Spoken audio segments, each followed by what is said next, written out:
Hello, and welcome to What Am I Rolling, a twice-monthly RPG one-shot podcast. Well, normally it is. My name is Fiona, and this is the continuation of our world-building series that we're just doing because I've moved continents and I need to get my feet back under the RPG table, so to speak. So we are doing a world-building series using the complete world-building and author's step-by-step guide to building fictional worlds by Angeline Trevina. We've done 3 episodes so far, so 15 days in total. I've got another 15 days to go, so let's just get cracking, shall we?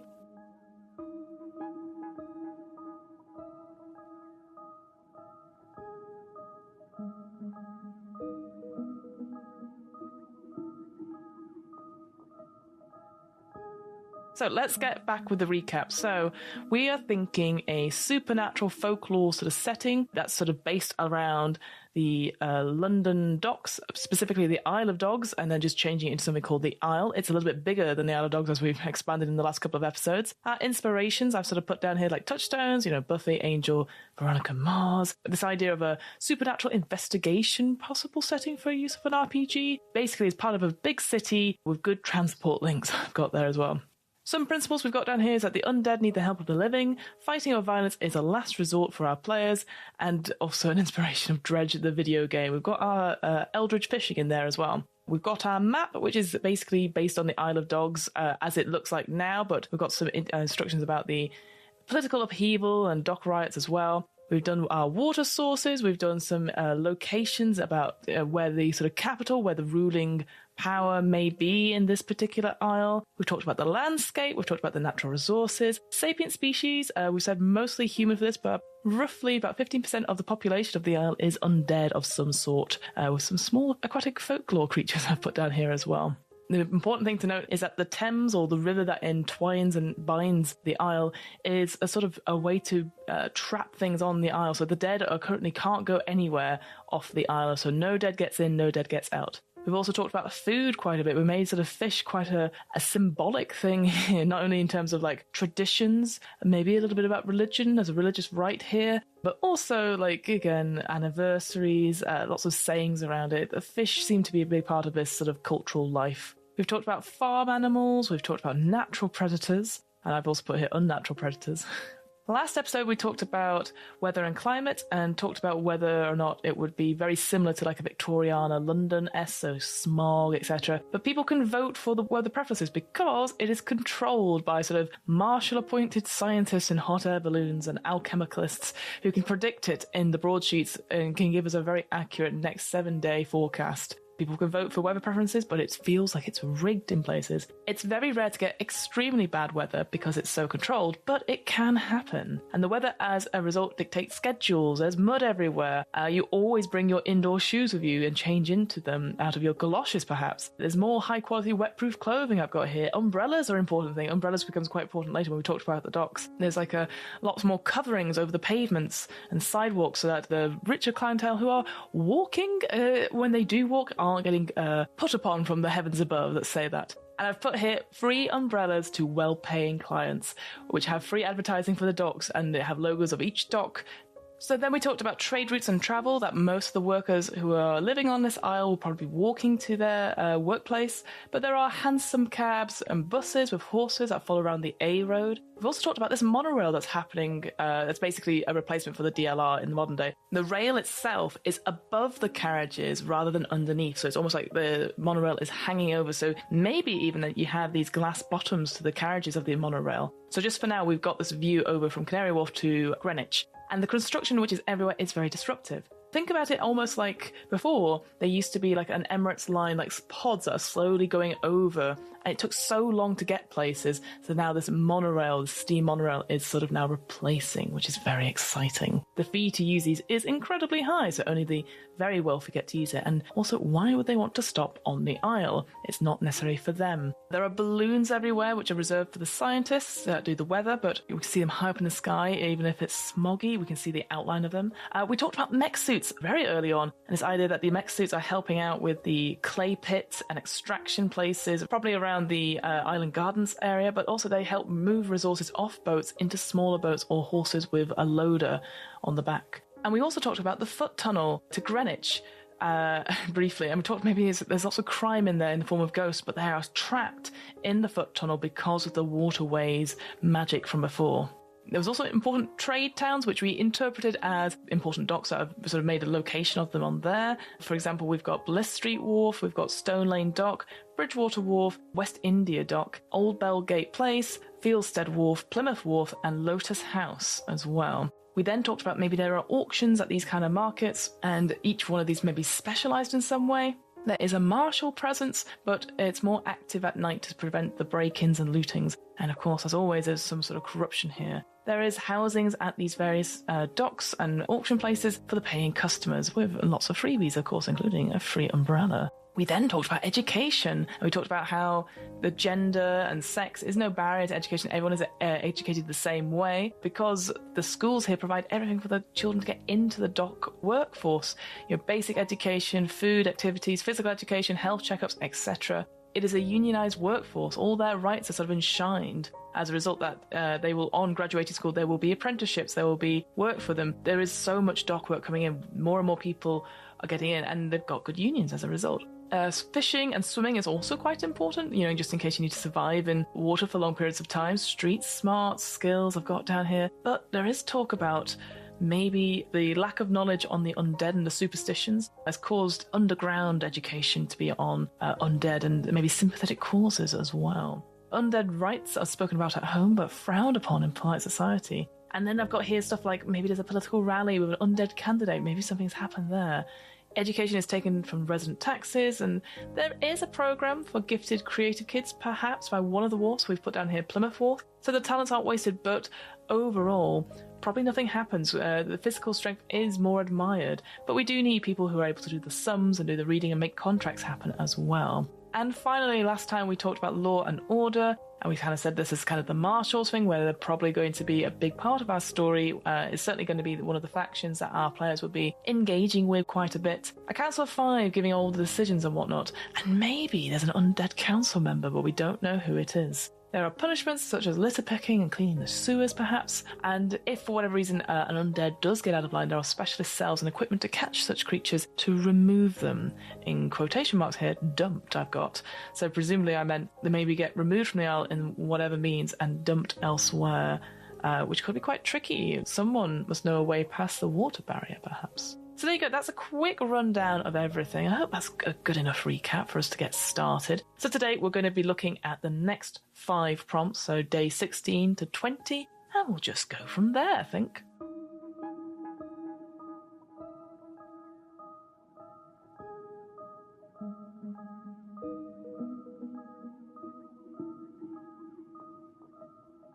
Day 16, Government Structure. Let's look to the people in charge. You may need to design different governments for different countries or planets across your map. Is it a single person in charge, such as a monarch or a dictator? Or is it a group of people? How do they come to the office? Are they inherited roles passed from father to son or mother to daughter? Are government officials elected, or can they buy their way in? Is everyone able to stand for government? Can everyone vote? Maybe there are different levels of government, with each level presiding over something different. Maybe they come to office in different ways. Maybe they still answer to a monarch or a single person with the power to pass or reject their proposals. Or that the monarch may be in no more than a ceremonial position without any real power. Remember that the person who is supposed to be in charge and that appears to be in charge isn't always the one making the decisions. Perhaps there is no government at all, and your people have a different way of structuring society. Maybe the privilege of the role isn't offered to those with wealth, connections, or intelligence. Maybe the most beautiful rise to the top, or the most athletic, or those with certain magical abilities. So we kind of spoke about this previously. I appreciate with the law and order has sort of come in here. I think that there is a head marshal of some sort. I know we've been going back and forth a bit on the wording.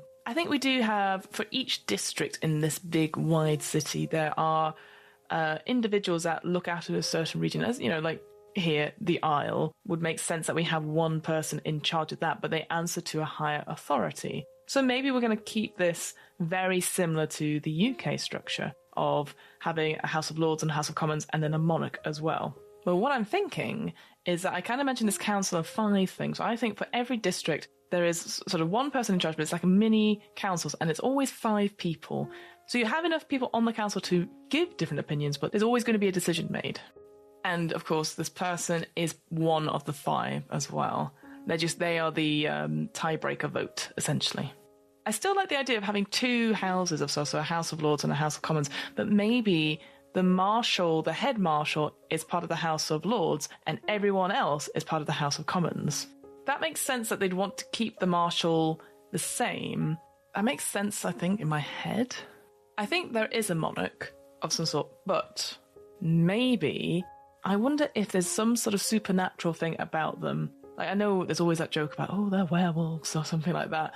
But why can't we have something like, maybe because they are so protected, like through magical glyphs, through potions and tinctures, for any attempts on their lives, then actually it has changed the bloodline, mutated it so much that when they die, they become undead in some, like maybe they become ghouls of some sort. And so we have a whole royal family of ghouls and ghosts and banshees and all that sort of thing, restless spirits that we have to contend with in some way, but maybe it's like an open secret of some sort.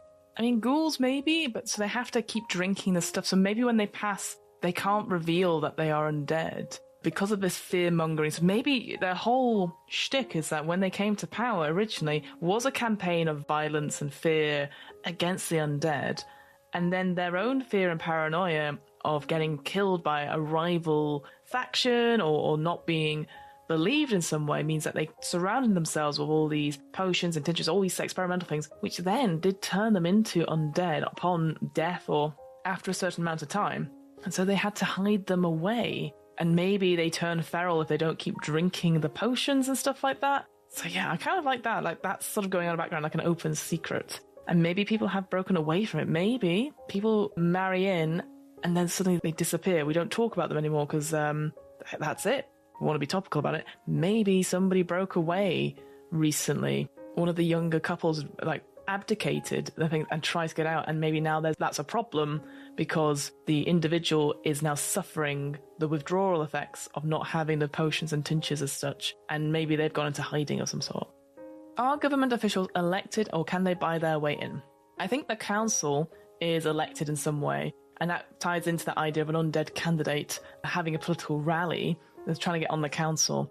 And they're being very open about it, whereas maybe there is a secret undead on the council in the Isle already. I think everyone can vote because it affects everyone. If we're having this education where everyone's getting educated, because it's important that everyone mucks in and does the job, because otherwise another district might get more money and get more work and all that sort of thing. So I think everyone has a vote here, and it's not about intelligence or anything like that. People are power. It doesn't matter who you are, people are power. I guess then we need to just discuss, like, what's the monarch's role in all of this? Like, the current monarch, like, is it going to be very similar to what they do now as a sort of more ceremonial tourism type thing? I wonder if it's more, again, that talk about the campaign of fear, so maybe they are seen as like a shining beacon and that we must, they're like the perfect family who, some sort of like historical origin that they beat back these horrible ghouls, maybe like the original witch hunters of some sort, who went ahead and made bargains and stuff and all that sort of thing. So maybe that's where they drew their power from, that they were able to communicate with the supernatural, with the folklore. Maybe they had the sight or something. Oh, okay, yeah, maybe they had the sight, and then they could foresee terrible things happening to them. So they encouraged and employed alchemicalists and scientists to help them protect them because they felt that they could foresee these events happening to them. But actually it was more of their own undoing that they did that. It's like sort of self-fulfilling prophecies that happened here. Yeah, I've put down here first monster hunters to unite all the districts. Because this is the thing. We kind of talked about it as, like, obviously it's based in London, etc. And we've only really discussed what happens in this city, maybe not further abroad, but maybe the royal family is just of this city and they've united all the districts. And maybe what this opens us up to is that if we talk about other districts, they have their own problems with the supernatural. Maybe, their Whitechapel is full of vampires. Maybe Richmond is full of werewolves. Maybe Camden is full of banshees. It may be very particular about some stuff. And the Isle is full of undead zombies and ghouls, perhaps. That's what we're going for, with that slight of fish element as well. I think that's everything, I'm just having a quick look. I think, money helps, that corruption helps. People get into power. It's a mixture of experience and working your way up the ranks, certainly with the Marshal's force. But I wonder if there's also a mixture of, favoritism. You know what? I hadn't really thought about this, but maybe there are still, annual monster hunts. You know how we have various parades and stuff? I'm thinking of now, the Lord Mayor's Parade. Maybe every year, or a couple times a year, maybe there is, a monster hunting, akin to, a fox hunt that happens throughout the districts. Maybe Purge, and those people who, get together on that, maybe that's where they sort of grease each other's hands as a networking thing. And they're like, oh yes, I saw you in the last monster hunt. You were very good. Let's talk business. Let's talk shop, perhaps. I mean, incredibly grim. Or maybe this sort of stuff happened in the past. Perhaps maybe there's been more rules recently, and there's certainly more outcry about the undead, certainly on the Isle. So maybe these don't necessarily happen on the Isle, but they did happen in the past. And certainly they may still happen in other districts. Maybe when we look over at Greenwich, maybe, I'm trying to think what kind of monsters could be in Greenwich. But maybe every time you look over at the water at certain times of the year, you can tell they are beginning their own hunt around the observatory and the Naval College. But yeah, I think that's kind of it. I think that's all right, right? Like I said, the monarch is more of a ceremonial thing now. They have sort of the moral authority on things, and people look up to them as a light against the darkness and those dark forces.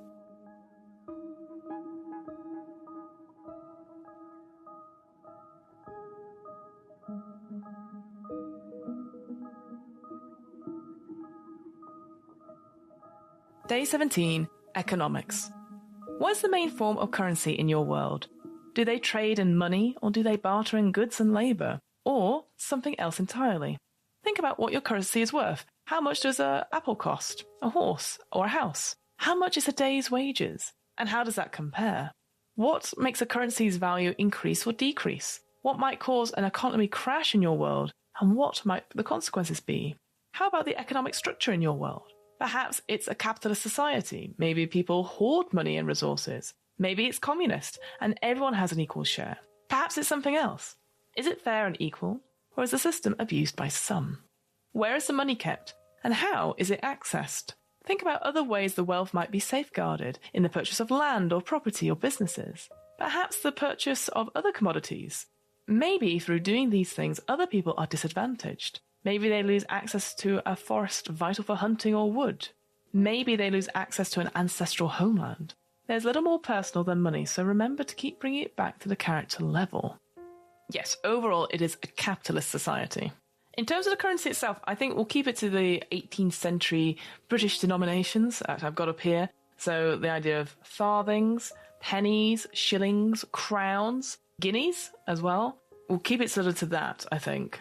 How much do these things cost? Well, I mean, again, I'm not going to go into too much granular detail because I feel that's a bit... that's not what I'm sort of looking for here necessarily. Again, might have to go through this if I was doing this properly, like really fleshing out the setting and stuff. But I think the wages would be a little bit higher than anywhere else. And the reason for that is because the unions, they've been paid quite well because they are well needed and the money is coming in. There is a capitalist sense, like people are making a lot of money, but people are aware of it. And I think the problem with like housing is that there just isn't enough space. Maybe there's more competition for like jobs, stuff like that, and going to school. So people are willing to put up with cramped conditions for the time being until they can get on a ship and go elsewhere. I mean, if they're higher than elsewhere, then there is the thought that they could go elsewhere, that they could live out of the Isle and travel in. But it's not the same because like you have to be here on time and there's that competition for work, I would say, possibly. But the wages, maybe there's higher taxation I talked about as well, so maybe it balances it out. The higher taxation for the very inclusive education. Where is the money kept and how is it accessed? I'm sure we could put a bank or two on the Isle. If anything, they're probably all in Canary Wharf. How is it accessed? I think by lock boxes and verbal papers and stuff like that. I mean, could it be fun to have like mobile cash units, like a boy on a bicycle?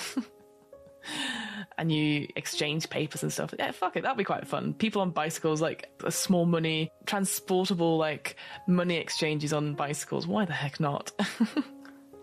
Are thefts high? Yes, but they're also small boys on bicycles, so they're probably pretty quick. I mean, maybe the money is tainted in some way unless you know how to activate it right, or you know how to access it right. I tell you what, though, maybe in the actual bank buildings there is like a undead security presence. Again, maybe not legal, but having like an undead night shift, undead guards around certain vaults could be an interesting plot device. Think about other ways it might be safeguarded in the purchase of land, property and businesses. I guess big money stuff would be housed in the auction houses and in the wharfs and in the docks themselves, maybe with actual vaults in there, thinking about it. There's the money in the clay pits, right? They are extracting it in quite a brutal way, so that it is destroying the isle, so it is destroying land, I guess. So maybe houses have been torn up or houses have been falling into the Thames in some way. So that's pretty bad as well. It's sort of disadvantaging the people living there because they're having to deal with this noise pollution, deal with the smell and the pollution in general from the mechs, and also losing their homes, probably, being bought out, etc. What makes a currency's value increase or decrease?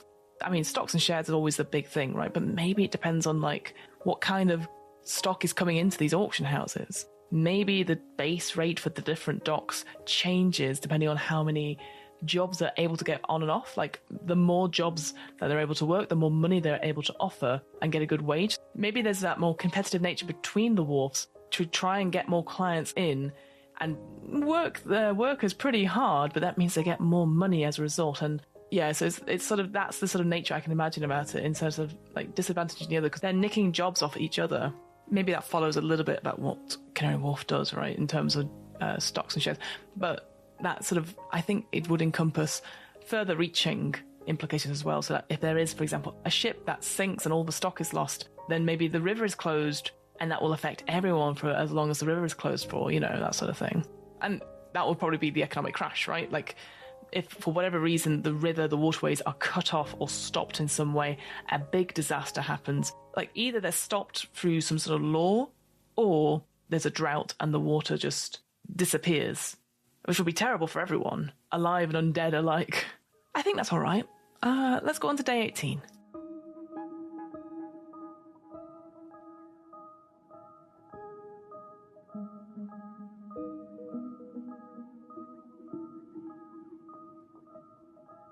Day 18, family groups. How are family groups organised in your world? Do they live together for life, with several generations living in one house or in adjoining houses? Do they spread far and wide once they come of age? Think about everyone's roles in the family and whether they are mostly matriarchal, patriarchal, or jointly run. Do the older family members have the final say, or is it survival of the fittest? What part does the institution of family play in your world?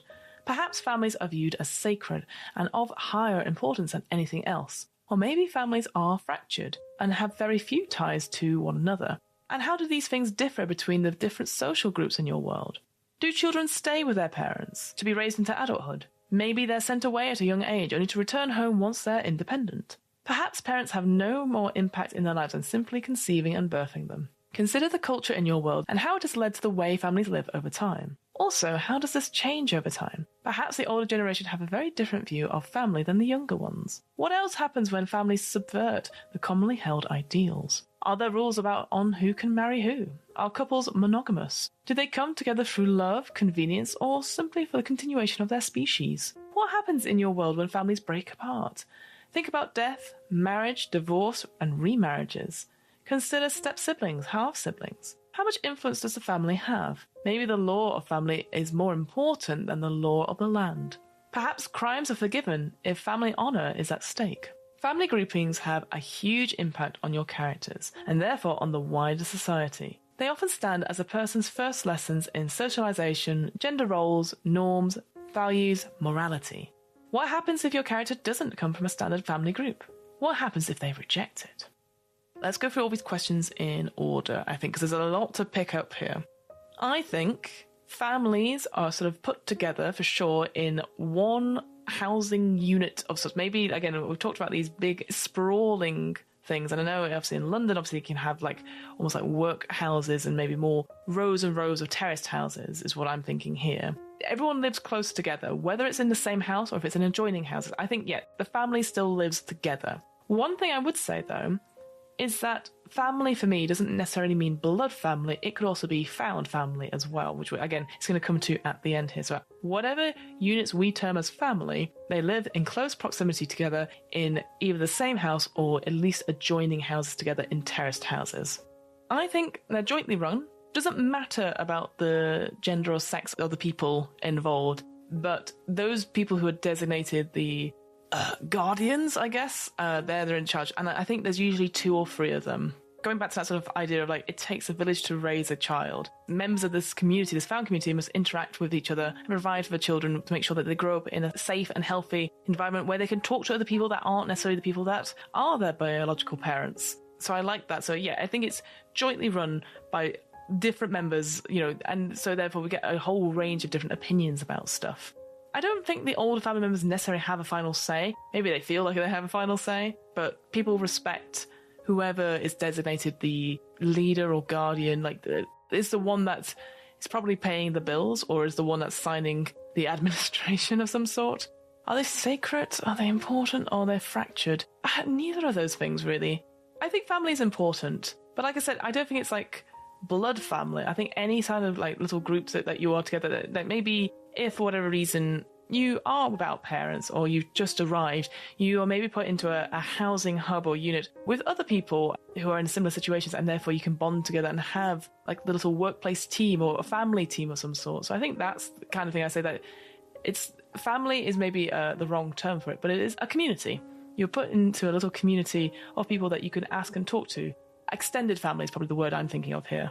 Going back to the education thing, I think maybe some of them can stay at the schools, maybe a couple of days a week if the parents or whoever it is, if a lot of them are out working at the docks, maybe there's supplies for them to stay during the weekdays at the school and then come home at the weekend is what I'm thinking here. I think people are very loving. They look out for each other as a result. And maybe it used to be different. Maybe in the before times it was a bit more survival of the fittest, but now there is like maybe this fear, this paranoia of the undead and stuff, and that anyone can turn. So maybe that everyone's keeping an eye out on each other in a very protective way because they don't want people to turn. But at the same time, if somebody does turn, they know what to do. And unfortunately, that means reporting them to the marshals. I can imagine like see it, say it, sort it kind of vibes for the undead, perhaps. If you see an undead, say it to someone and they'll sort it. Are there rules on who can marry who? No. Are couples monogamous? No, doesn't have to be. Did they come together through love, convenience, or simply the continuation of a species? I think a mixture of love and convenience. I think maybe soulmates is the thing I'm thinking of. That people, they still care for each other very deeply, and it doesn't matter who you are. Love is love, etc. What happens in your world when families break apart? Think of deaths, marriages, divorce, remarriages. I mean, it's painful, because sometimes the units do break down. It's kind of like the same in our world. Like, it's a shame, but some people take it as a part of friendships growing and living and thriving and then breaking apart. And that's just the way things are. I think it's very easy. The paperwork to get married and the paperwork to get divorced is straightforward and you're not questioned about it. The resolutions for stuff, certainly maybe on the Isle, like what happens with property, what happens with any children or individuals that you have to take care of or have duties to. I think it goes through a very strict system because of the way the Isle works. It provides so much that it's more black and white. So whilst the process is rigid and clear-cut, it's very not the most sympathetic to those who are involved in the process. Deaths is an interesting one because I think that's the one where it is quickly reported. They have to get rid of the dead individual as soon as they can for fear of it turning into an undead. So maybe there is a quick ritual of a celebration of life, various maybe ritualistic things in the sense of like giving prayers, smelling salts, all that sort of thing. And then maybe, I want to say cremation in some way, but maybe there's other ways that they celebrate life and they have to be careful though. Yeah, like I said, a celebration of life and show that goodwill and happiness so that the person can move on, because maybe there's that fear about if you don't show this, that's the reason they're stuck here because of you not showing your love for them. Maybe that's like a superstition of some sort. Remarriages, I think that's fine. Like nothing too bad about it. How much influence does family have? Maybe the law of family is more important than the law of the land. I don't think so. I think the law of the land probably takes precedence here. Like, maybe people are hiding their undead, and when they're found out, the law is punishing them because they risked everyone. It's not about family there. You risked the lives of everyone else on the island. What happens if your character doesn't come from a standard family group? Well, I've not really put a standard man, woman, 2.5 kids or anything like that, so that's fine. What happens if they reject it? I mean, it's fine if they reject it. There's no problem. It's fine.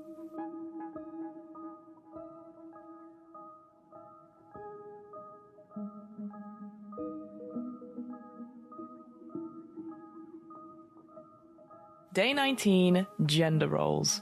Closely related to family are gender roles. Within the family environment, who is responsible for which domestic tasks? Outside of the home, how do gender roles play out in wider society? In education? In the workplace? In government? Which gender-related qualities or perceived qualities are revered? Which are seen as weaknesses? And which are encouraged, which are frowned upon, or even subject to punishment? Does your world have gender equality, or is one gender held above another?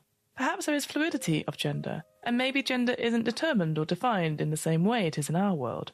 There may well be several different genders, and these may be changeable over a person's lifetime. How do they change, and how is this decided? Maybe there is no gender at all. Think how all this ties into the makeup of your world, its culture, its values, and how it affects the individual characters, especially if they don't fit society's perceived norm. I actually think this is going to be quite easy, because I'm just thinking gender equality for all, regardless of what you identify as. It doesn't matter as long as you're able to do the work and you're educated enough. So I feel like any barriers we sort of talked about before is if you're struggling academically, but then we've got all that sort of sorted. They need people. They don't have time to be like, the physically strongest helps with the docks and moving cargo on and off ships, absolutely. But then those who are good at writing, good at logistics and all that sort of thing, they also have a place here as well. Writing, mathematics, that's all good. Science, you can go work in one of the Majesty's laboratories. We talked about those martial scientists before. The only place we don't really have is the arts. So maybe that is why things are a bit dour and stuff on then. But then maybe that's a different part of a district. Again, I don't want to, it's not really tied to gender roles, but I'm just trying to think of weaknesses. That maybe those who refuse to work is a weakness, but that's not related to gender. Those who aren't willing to get their hands dirty and get involved, but that maybe is more of an attitude that is perceived on the Isle itself, because all about what they do is hands-on and getting stuff. So maybe there's that sort of issue, maybe tension there, is that those people who don't get their hands dirty or don't get practical, they're kind of left behind. I think people are more forthcoming as a result. There's no need to use pleasantries and flowery promises per se. I wonder even the idea that those people who are creative or artistic aren't necessarily in this part of the city, they're elsewhere. I wonder if then people who live here, maybe it's not about caring for it, but they just don't understand it. They don't see a purpose to it. It's not something that can help them with the everyday. And then that gets into an attitude of people not thinking outside of the box a little bit. They've always done it this way. They've always been practical, and it's very hard to think of new solutions as a result. Is there a fluidity of gender? I mean, I think so, but it's not in the sci-fi sense. I think people can change it, and identify as who they'd like to be. There's no problem with that at all. Maybe it's more when you're here, you can be anyone you want to be and remake yourself and be your new identity, and nobody questions it. So you can be comfortable with who you're presenting as and who you feel you like to be here. Because it's not about, what you look like, it's what you do that matters. The stories I would like to tell with this setting, I kind of want them to explore maybe the political side of things, but also maybe turn it on its head, that sort of reverse gender roles perhaps. So that maybe there is more femme presenting or women in power and stuff, but that shouldn't be shocking. That's just something that I'd like to do anyway with all my games. I'd like to redress the balance and have a bigger representation of people around. And I think, again, I don't know with the rest of this book, but I'd say as well, right now, I don't want to limit it to just, gender roles. I think diversity across the board, we have people from all walks of life here. And the players, when they come into the setting, they can play anyone they would like to, regardless of where they're from. They could play someone that is undead as well. Because that would be quite fun if they were playing these groups of investigators that one or two of them are undead. I think they would be humanoid mostly. Like, again, there's only like the 15% that are undead, but that is it. And then we'd class the undead as like ghouls, zombie-esque type things like that. It wouldn't be like vampires or werewolves. I mean, if someone wants to be an aquatic creature, fine, I guess. I've put down, players can play anyone from all walks of life, in brackets, or unlife. How clever of me. Cool. Yeah, again, I thought that was a pretty straightforward, simple prompt, to be honest with you. So, yeah.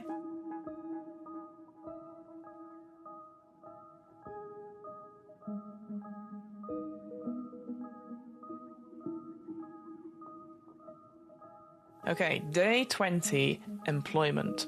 What kind of job prospects are there in your world? Which roles are highly sought after and which struggle to get any applicants at all? Perhaps people in your world can't choose their jobs. Maybe they're assigned at birth based on their parents' positions or based on academic attainment. Maybe roles are randomly assigned or based on a lottery system. Do people find work close to home or are they happy to uproot their family and move miles away to find employment? Think also about the work environment and the rights or lack of rights offered to employees. Do they have company benefits, pensions, discounts? Are they allowed holidays, sick pay, written warnings before being fired? Also consider work-life balance. How much free time do people have? Maybe a lack of leisure time is used to control the population. Maybe work is viewed as secondary in importance to family time or the pursuit of hobbies and passions. And in brackets, that would be a wonderful utopia. How much of their lives do people work for? Maybe they look forward to a long retirement, or maybe they work until they die. Perhaps this is different for different groups in society. And when do they start work? In childhood? In adulthood? Are they allowed to finish education before gaining employment? So, let's start at the top. What kind of job prospects are there in this world? Well, where we are in the Isle is the biggest amount of work is going to be in the docks, in the wharfs, basically physical manual labour, pulling the cargo and the product off the boats and then be able to transport it where it needs to go. So that is the main bulk of the work, I would say. Physical labour. On top of that, we have people who are working with the numbers, with the logistics, writing letters, invoicing, all that sort of thing. So maybe accountancy would be also a big part in this place as well. And not just accountancy, but like looking after clients and the accounts. So maybe customer service as well. Transportation as well. Again, maybe I'm digging too much into the realism of the city we're basing it on in London, but there's a big tourist part of this as well. So maybe we have guides for people who are, as part of their account here, as merchants, if they're spending a week or so before they have to move on to the next port of call, maybe they hire guides and stuff to take them on the town and give them a tour of all the big hot spots. Fishermen, how could I forget about fishermen? We've got the big fish market as well. So a lot of it is kind of practical jobs, really. Which struggles to get any applicants at all? That's an interesting one. I wonder... I don't know what the answer to that would be, personally. I mean, anything creative is probably very low paid, as always. So I think anything creative, that is seen as a hobby. Kind of ties into the later thing about leisure time and stuff and free time, but we'll come back to that, I guess. Let's do academic attainment. Basically, it's like, when you used to do those surveys for what job would you suit? Everyone gets the education, and then you are given suggested careers that you should take. And if you do take them, you get like a letter of recommendation or something, or like a lot of encouragement to take the path that has been allocated to you. But it's like, what's the word I'm thinking of? It's careers fair. Right, that's what I'm thinking of. It's like when you take those surveys at careers fairs and then you find out where you think you would fit in or what kind of jobs you would like. If you do take up on one of those apprenticeships or anything like that, it's seen as good stead. It shows that the system is working. But I think if you do show any creativity and you're not strong in anywhere else, you are kind of put into like a very generic office clerk. Go into the writing pool to write up invoices and stuff. Like, you aren't given the benefit of the doubt to go try these. It's kind of a select number of careers, but it doesn't go beyond, say, the 20 careers that it assigns to people. People move to the Isle to be closer to the docks in order to get the very competitive job contracts. So yeah, absolutely, people will move here as necessary. And there's no shortage of work, as we said. Like, they need bodies. They need people to do this. Rights or lack of rights offered to employees? Well, I think There's definitely a lot of rights for the living who work at the docks. They get very good pay. I do wonder that they might not get a lot of holidays or allowed holidays or sick pay. I think it is very tightly kept. Like, you can take... Everyone gets, I don't know, Sunday off. But there are shifts that work through the night. And then, of course, the rights or the lack of rights for the undead, which is kind of frowned upon, that we shouldn't be using like the graveyard shift with undead. But like we said, we sort of talked about this idea of an undead being used at a certain wharf. So that could be interesting. If somebody is sick and taken out for a little bit, there's no sick pay per se, unless they are invaluable for some reason. Because I think it's very easy to be like, oh, you didn't turn up for work today? Well, there's 5 other people that could take your place.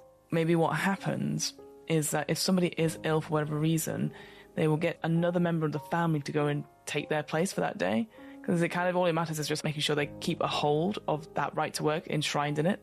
So maybe that goes back to like, when did they start work? And we talked about it like early on, about 15 or 16, I think. It was quite young, it was saying. That they get apprenticeships and stuff. But maybe like sometimes they're like, oh, well, I'll take a day off the apprenticeship and justify that I'm helping my dad out, I'm helping my mum out, etc.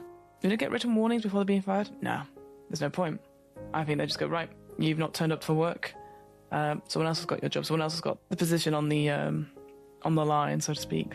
How much of their lives do people work for? I think quite a lot of it. Probably nearly all of it. And then when they can't physically work anymore, certainly in the docks, then they're sort of given a little send-off. And maybe it doesn't come from up top, but maybe the other sort of workers would maybe have a quick celebration. You don't get anything extra for working longer, unfortunately. You just work until the end. Which, I mean, that's kind of sad, but, yeah. How much free time do people get? I think actually, because the way the scheduling works, there is like a morning crew, an afternoon crew, an evening crew, and then sometimes a night crew, depending on the wharf. So I think it's almost like round the clock. So I think it's actually very difficult to go and do stuff unless it's a bank holiday or something like that.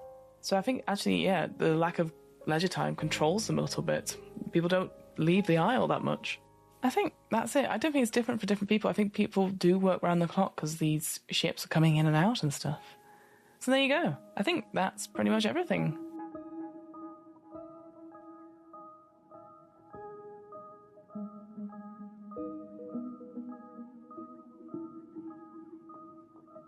Okay, let's have a quick recap then of the last 5 days. So we talked about government structure. We said it's going to be similar to the UK. Each district has one person supported by a council of 5 people, and that person will be the tiebreaker on any voting. The House of Lords, that's where the Marshal comes from. The House of Commons, that's where the council is sort of made up from. It's mostly a matriarchy, sort of royal family. Ah, yes, the royal family, they have magical protection that has sort of protected them, because in case they were going to be assassinated, but it has mutated their lines so that when they die, they become almost like immortal undead. People of power, everyone votes. It's not about your position or who you are. Everyone gets a chance to vote. The royal family had the sight, so they could see into the future, and they were sort of the first monster hunters to unite all the districts in this particular city, this cityscape. Maybe royal family isn't the best way to describe it, because they're not necessarily royal, but they're sort of the ones that are most in charge. Maybe we see them with awe or something like that. I don't know. There are monster hunts, aka sort of purging, like almost like fox hunting, that happened in the past in the Isle, but it also happens in other districts. The monarch themselves is a ceremonial position, a light against the encroaching darkness. We then moved on to economics. We said it's a capitalist society. It goes back to the old money of farthings, pennies, shillings, crowns, pounds, and guineas. The housing is incredibly cramped. The wages are higher than usual for the area, but there's also higher taxes for the education and the all-inclusive packages that comes with it. We've also put that there are mobile money exchanges on bikes, which is probably a dicey one, but people get around easily enough. There's not really banks, certainly not on the Isle. There are undead guards at bank locations doing the graveyard shifts, so that would be in sort of Canary Wharf possibly. There are vaults in the auction houses and the wharfs. The extraction itself is slowly destroying the housing and environment around it that's in the island gardens. And the currency value depends on the dockwork and the different wharfs, like how many jobs are coming in, etc. If the river trade was cut off or closed for some reason, or there's drought and the river dries up, a massive economic crash will happen in that particular district. We then talked about family groups. We talked about family being both found and blood related. They live together in close proximity or usually in adjoining houses. There's usually 2 to 3 leaders or guardians of the group. It doesn't matter about the gender. And it's about extended family and community. Like they'll have groups of people that will work together, socialise together, eat together, that sort of thing. The kids will stay in school during the week, like actually at the school itself. The parents and guardians will go to work. There are no rules of marriage. People can be with who they wish to be, so as long as it's consensual. Divorce, it's structured and black and white, but painful to those in the processes. There are celebrations of life events. Death is a thing, obviously, but families do fear that if they don't celebrate properly, then the people who have passed on might return and be stuck here on the Isle, and it's the family's fault for not celebrating them enough. Then we talked about gender roles. Gender equality for everyone, regardless of who or what you identify as. Hooray! Yes to a fluidity of gender, but it's not science fiction. It's just more like who you present as. It's not about what you look like here, it's what you do that matters to people. And same for diversity as well. I've put here that players can play anyone from all walks of life or unlife, because that's really important to the setting. And as a result, any actions you take, that's based on you, the person, rather than what you look like. As I said, it's not about what you look like, it's about what you do that matters. Finally, we did employment. The most important sort of work is physical labour. We need people in the docks. We need people moving cargo. Accountants, customer service, transportation, tour guides, fishermen, those sorts of things where people are on the ground moving, doing stuff, interacting with one another. And the creative pursuits, they're seen as more hobbies and just things to do. And that's a nice thing you can do, but you're not making money off it per se. You are assigned suggested job roles at various career fairs and surveys that happen probably throughout your education. And if you so happen to take one of those paths that is suggested, your school will give you letters of recommendation, and it makes it easier for you as a result to progress higher because you have taken the path that has been chosen for you. The rights of the living workers are enshrined. There's good pay, but there's hardly any holiday or sick pay because you are easily replaced by someone. As a result, other family members may take your place as a sick individual where possible in order to keep the money coming in. The rights of the undead workers, however, there are no such rights. This idea of being feared probably puts a damper on things, but we have heard talk and rumours of illegal undead workers taking graveyard shifts at a certain wharf, maybe moving some illegal contraband or something. There is no retirement age. Go as long as you can, and hopefully your friends around you will make sure you're okay. And people on the Isle don't get to leave that much. The work schedule is quite difficult, and there's not much free time. It's sort of, you get up, go to work, come back, eat, sleep. The only times you really get to go out is when it's a bank holiday and people get time out. Yeah, God, it's a bit grim, isn't it? Well, there you go. That is day 16 to 20 of the World Building Guide. We're getting there, aren't we? I've fleshed it out quite a bit. It's quite nice how I'm almost predicting what's coming up a little bit. I don't know if there probably is a massive hole somewhere and it's all going to fall down in the next 2 episodes, but there you go. I hope people have been enjoying listening to this. I appreciate it's kind of more like a word dump or a brain dump as I'm thinking things out loud, and hopefully it makes some sort of sense. I'm interested in putting stuff together and seeing what happens. Ultimately, that's the whole point of this guide. Well, yeah, we've got another 2 episodes to go, so hopefully you'll be back for the next episode, so I very much appreciate it, and I'll see you next time. Bye!